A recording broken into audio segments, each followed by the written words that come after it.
আসসালামু আলাইকুম। বেশ কয়েকদিন হয়ে গেল আমাদের গরুগুলো ফার্মে নিয়ে আসার, কিন্তু আমরা কৃমি ডোজটা করানোর জন্য অপেক্ষা করছিলাম, কারণ এখন চারিপাশে প্রচুর খুরা রোগ হচ্ছে। বাজার থেকে পশু কিনে আনার পর মিনিমাম 7 দিন থেকে 14 দিন অবজারভেশনে রাখা উচিত। তবে আমাদের সব গরু যেতে একই সময় কেনা নয়, তাই সময়টা একটু কম বেশি হয়ে গেছে। যাই হোক, আজ আমরা আমাদের সব গরুগুলোকে কৃমির ডোজ কমপ্লিট করাচ্ছি। সাধারণত 4 মাস পর পর ফার্মের সব পশুকে কৃমি মুক্ত করানো লাগে। এর পাশাপাশি কিছু ভিটামিন মিনারেলসও খাওয়ানো লাগে। আজ আমরা আইভারমেকটিন গ্রুপের একটি ইনজেকশন দিচ্ছি। এটি মূলত একটি ব্রড স্পেকট্রাম অ্যান্টিপ্যারাসাইটিক ওষুধ। এটি একাধিক ধরনের পরজীবীর বিরুদ্ধে কার্যকর হলেও সব ধরনের কৃমি কিন্তু দূর করতে পারে না। এবার আসি এটি কোন কোন ধরনের কৃমির বিরুদ্ধে সবচেয়ে ভালো কাজ করে। প্রথমত গোল কৃমি বা সাধারণ কৃমি, যেগুলো প্রাণীর শরীর থেকে রক্ত বা পুষ্টি শোষণ করে। ফলে গরু ছাগল ধীরে ধীরে শুকিয়ে যায়, রক্তশূন্যতা দেখা যায়, খাবারের রুচি কমে যায়, ওজন বাড়ে না এবং দুধ ও মাংসের উৎপাদন কমে যায়। দ্বিতীয়ত ফুসফুসের কৃমি।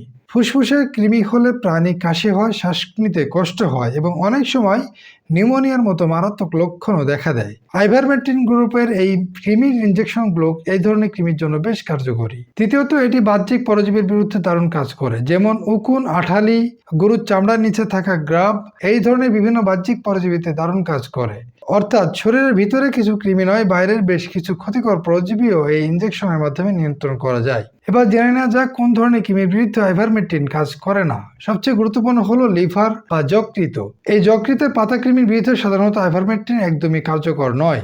এই কারণে আজকের এই ডোজ কমপ্লিট হওয়ার 7 থেকে 14 দিন পর আমরা বুস্টার ডোজ করব। তখন আমরা ডাবল ডেক্স ভেট খাওয়াবো। এতে করে আমাদের পশুগুলো সব ধরনের ক্ষতিকর কৃমি থেকে শতভাগ মুক্ত হবে ইনশাআল্লাহ, এবং দ্রুত গ্রোথ ও ওজন বৃদ্ধি পাবে।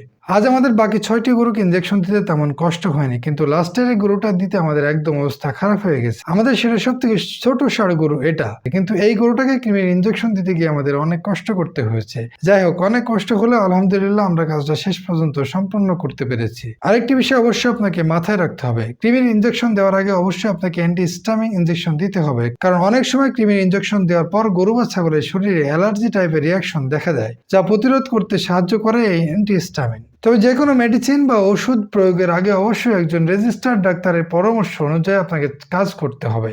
আমি নিজেও একজন ভেটেরিনারি ডাক্তারের পরামর্শ নিই এবং নিজে ব্যক্তিগতভাবে রিসার্চ করি, তারপর সেই অনুযায়ী চিকিৎসা করি। খামার পরিচালনা প্রতিটি বৈজ্ঞানিক ধাপ মেনে চলাই আমাদের মূল লক্ষ্য। সবাই আমাদের জন্য এবং আমাদের খামারের জন্য মন থেকে দোয়া করবেন, আমরা যেন সফলতার সাথে সামনে এগিয়ে যেতে পারি। মনে রাখবেন, প্রকৃতিকে ভালোবাসলে, প্রকৃতির সাথে থাকলে আল্লাহ আপনাকে উজাড় করে দিবেন। আল্লাহ হাফেজ।